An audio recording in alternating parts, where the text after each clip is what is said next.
సిద్దిపేట జిల్లా కోహెడా మండలం కూరెళ్లలో ఏరువాక పౌర్ణమి కార్యక్రమంలో పాల్గొన్నారు మంత్రి పొన్నం ప్రభాకర్. స్వయంగా నాగలితో దున్ని విత్తనాలు చల్లారు. ఈ సందర్భంగా రైతులందరికీ ఏరువాక పౌర్ణమి శుభాకాంక్షలు తెలిపారు. ఈ సీజన్లో రాష్ట్రంలో సమృద్ధిగా వర్షాలు పడి పాడి పంటలతో ఆయురారోగ్యాలతో రైతులు ఉండాలని ఆ భూమాతను ప్రార్థిస్తున్నానని అన్నారు. రైతులకు రాష్ట్ర ప్రభుత్వం అండగా ఉంటుందని పొన్నం స్పష్టం చేశారు.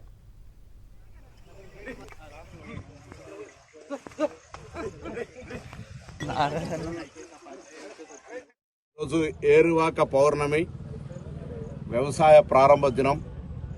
తెలంగాణలో సమృద్ధి వర్షాలు పడి రైతులందరూ కూడా మంచి పాడి పంటలు వేసుకొని ఆయురారోగ్యాలతో ఉండాలని ఆ భూమాతను ప్రార్థిస్తూ ఈరోజు మరి కోహెడ మండలం ఇక్కడ కూరెళ్ల గ్రామం లోపల గ్రామ సర్పంచ్ ఇతర మండల పెద్దలందరి సమక్షం లోపల వ్యవసాయ కార్యక్రమాన్ని వ్యవసాయాధికారుల సమక్షంలో లాంఛనంగా ప్రారంభించడం.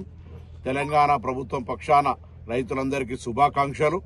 సీజన్లో మీకు సంబంధించి అన్ని పంటలు సమృద్ధిగా ఎటువంటి క్రిములు కీటకాలు లేకుండా మంచి ఉత్పత్తి వచ్చి ఆర్థికంగా మంచి రాబడి వచ్చే విధంగా ఉండాలని ఆ భగవంతుని ప్రార్థిస్తూ అందరికీ కూడా ఏరువాక ఈ వ్యవసాయ ప్రారంభ దినోత్సవ శుభాకాంక్షలు. రైతులందరికీ కూడా మరిన్ని అప్డేట్స్ కోసం ఛానల్ ను సబ్స్క్రైబ్ చేయండి. నోటిఫికేషన్స్ కోసం బెల్ ఐకాన్ పై క్లిక్ చేయండి.